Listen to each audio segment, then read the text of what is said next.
सो hey guys, आज हम देखने वाले हैं क्लास 9 की इंग्लिश के चैप्टर नंबर 10 को, जो कि है काठमांडू। इसको लिखा गया है विक्रम सेठ के द्वारा, जो कि बताते हैं कि जब अपने जर्नी से वो जा रहे होते हैं अपने घर, तब वो काठमांडू में रुकते हैं तो वहाँ पे वो कैसा महसूस करते हैं जब वो वहाँ के टेम्पल्स में घूमते हैं। उसी चीज़ को यहाँ बताया गया है। लेखक विक्रम बताते हैं कि वह अपने सफ़र से बहुत ज़्यादा थक गए थे, इसलिए थोड़ा आराम करने के लिए वह एक सस्ता और अफोर्डेबल होटल में एक रूम रेंट पर लेते हैं। कुछ घंटे सोने के बाद अगली सुबह वह शाह के सन यानी एक व्यक्ति है, उसके बेटे और नेफ्यू यानी भतीजा के साथ वह काठमांडू के दो टेम्पल्स को विजिट करने के लिए चले जाते हैं इन दोनों के साथ। पहला टेम्पल रहता है पशुपतिनाथ और दूसरा है बौद्धनाथ स्तूप, जिसको बुद्धिस्ट श्राइन ऑफ काठमांडू भी कहा जाता है। जब ये पशुपतिनाथ टेम्पल में जाते हैं तो वहाँ पर देखते हैं कि एक साइन बना हुआ था, उस पर यह लिखा हुआ था कि इसमें सिर्फ हिंदूज लोग ही जो है अंदर जा सकते हैं। वहाँ बहुत ज़्यादा भीड़ था और अटर कन्फ्यूज़न था, यानी उस भीड़ में समझ नहीं आता कि कौन लोग क्या कर रहा है। सभी लोग जल्दी जल्दी अपना काम कर रहे थे। बहुत अलग अलग तरह के जो एनिमल्स है, बर्ड्स है, वो भी यहाँ वहाँ घूम रहे थे। और बहुत सारे लोग जैसे कि कुछ सामान बेचने वाले लोग हैं, वो भी यहाँ वहाँ घूम रहे थे। जो लोग थे अंदर जो पूजा कर रहे थे, वो चाहते हैं कैसे कैसे पुजारी का नज़र उन पर पड़ जाए, क्योंकि आप जानते हो जब बहुत ज़्यादा भीड़ रहता है तो अंदर जाने पे लगता है कि कैसे जो आप पूजा करो, कैसे प्रसाद लेके निकलो। इसी तरह जो राइटर है वो भी अंदर जाते हैं, वो भी फूल चढ़ाते हैं। उसके बाद वो देखते हैं कि एक रॉयल प्रिंसेस थी, वो वहाँ पर दिखती हैं, जिसके लिए सभी लोगों ने ऐसे रास्ता नहीं होते छोड़ दिया था, बना दिया था। फिर वो देखते हैं कि मेन एंट्रेंस पर कुछ फॉरेन लोग थे, जो कि एकदम अलग ही सैफ्रॉन कलर के ड्रेस पहने हुए थे, और जिनको देख करके जो वहाँ का पुलिस कह सकते हो, वो जाने नहीं दे रहा था अंदर, क्योंकि वह कह रहा था कि नहीं, आप लोग हिंदू नहीं हो, देखने में आप लोग हिंदू नहीं लगते हैं। इसलिए वहाँ का जो पुलिस था, आप गार्ड कह सकते हो, वो उन लोगों को एंटर करने नहीं दे रहा था।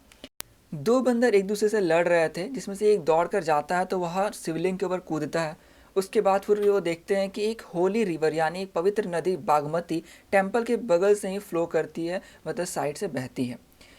इन्होंने देखा कि वहाँ पर जो क्रीमेटेड क्रीमेटेड यानी जो लोग मर चुके थे, उनके बॉडी का अंतिम संस्कार किया गया था। और वॉशर वुमेन यानी जो औरत सब थी, वह कपड़े धो रही थी और बच्चे पानी में नहा रहे थे। फिर इन्होंने नोटिस किया कि कोई बालकनी से जो फूल और पत्ते जो भगवान को चढ़ाए जाते हैं और जब वो सूख जाते हैं, उसको पानी में डाल रहा था।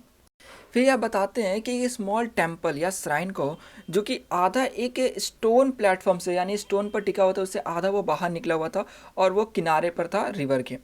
कहा जाता है कि जब वो पूरी तरीके से पानी में चला जाएगा तो गॉडेस बाहर निकलेंगी और इससे जो ईवल पीरियड है कलयुग का, वह ख़त्म हो जाएगा। अब ये जाते हैं बौद्धनाथ टेम्पल, जिसके बारे में डिस्क्राइब करते हैं कि वह एक होली प्लेस है, यानी पवित्र जगह है बुद्धिस्ट लोगों के लिए। और वहाँ पर जाने पर बहुत ज़्यादा काल्मनेस फील होता है, यानी बहुत शांति मिलता है। उसके अगल बगल में रोड बना हुआ था उस टेम्पल के, यानी चारों तरफ से रोड था जिससे लोग वहाँ पर आ जा सके। और वहाँ पर उस रोड के किनारे पर तिब्बतियन मार्केट था, जहाँ पर तिब्बत से आकर के लोग हमेशा के लिए रह रहे थे। वह बहुत सारे सामान जैसे बैग्स, प्रिंटेड ड्रेस और ज्वेलरीज बेच रहे थे। अब यहाँ पर हमें यह दोनों टेम्पल के बीच में थोड़ा बताते हैं कि जब ये पशुपतिनाथ टेम्पल में गए थे तो वहाँ पर बहुत ज़्यादा भीड़ था, लेकिन वही बौद्धनाथ टेम्पल जो कि बहुत ज़्यादा शांत था, इवन दो वह कुछ बिजी स्ट्रीट से घिरा हुआ था, यानी उसके आसपास में सड़कें थी, गाड़ी ये सब आ जा रहे थे, लेकिन फिर भी उस मंदिर में बहुत ज़्यादा शांति थी। कहते हैं काठमांडू बहुत ही क्राउडेड प्लेस है, मतलब बहुत भीड़ भाड़ वाला इलाका है। वहाँ पर जो है बिजिएस्ट स्ट्रीट में, मतलब जहाँ बहुत ज़्यादा भीड़ है, इससे मतलब समझ जाओ कि वहाँ पर कोई देवी देवता का स्थल है, और वहाँ पर देवी देवता जो है उन्हें सजा कर रखा गया है। फिर ये सड़क पे बताते हैं कि वहाँ पर सड़कों पे बहुत सारी चीज़ें बेची जा रही होती है। कुछ एग्जांपल्स यह देते हैं, जैसे कि फ्लूट सेलर यानी बांसुरी बेचने वाले, हॉकर्स ऑफ पोस्ट कार्ड यानी जो पर्चे ये सब देते हैं, ये सब मंदिर सब फोटो वगैरह रहता है। फिर चॉकलेट्स हो गए, वेस्टर्न कॉस्मेटिक्स, फिल्म रोल्स। फिर वहाँ पे बहुत से आपको सुनने के लिए मिलते हैं, ऐसे सॉन्ग्स हो गए फिल्म के, car horns, cycle bells, stray cows जो है वो आवाज़ जैसे निकाले होते हैं, जैसे गाय जो है बोल रही होती है। इस तरह बहुत सारी चीज़ें सुनने को मिलती है, देखने को मिलता है वहाँ पर। और ये बोलते हैं कि वहाँ पर इन्होंने मार्जी पेन खरीदा, जो कि एक तरह का स्वीट है। फिर यह कॉर्न खरीदते हैं, जो कि भुट्टा ऐसा आप देखते हो रोड पर जैसे दिया जाता है आपको, कोल में जो है उसको पका करके उस पर पूरा नींबू ऐसा मार कर दिया जाता है। इसे खरीदने के बाद यहाँ पे खरीदते हैं कुछ लव स्टोरी से रिलेटेड कॉमिक बुक्स को, देन डाइजेस्ट मैगजीन्स को, जो कि आप पढ़ सकें। देन जब ये स्वीट्स और कॉर्न खा लेते हैं तो उसके बाद यहाँ फिर कोको कोला खरीदते हैं। देन ऑरेंज एक ड्रिंक है, उसे खरीदते हैं ताकि आप पी करके एकदम बेटर फील कर सकें। इन्होंने पहले सोच रखा था कि यह एकदम एडवेंचरस रूट लेकर के घर पहुंचेंगे। जैसे इन्होंने बताया कि यह बस या ट्रेन लेकर के पहले सोचे थे कि यह पटना जाएंगे, देन वहाँ से बोट से या गंगा नदी से होते हुए, बनारस से होते हुए इलाहाबाद पहुंचेंगे। देन वहां से फिर ये वापस बोट लेंगे और उस बोट से वह इलाहाबाद से फिर यमुना नदी से होते हुए आगरा पहुंचते हुए दिल्ली जाएंगे।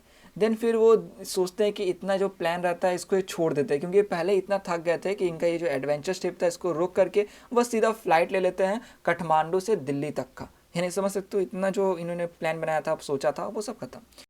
इन्होंने अब नेपाल एयरलाइन के ऑफिस से अपना टिकट खरीदा था अगला दिन का फ़्लाइट के लिए।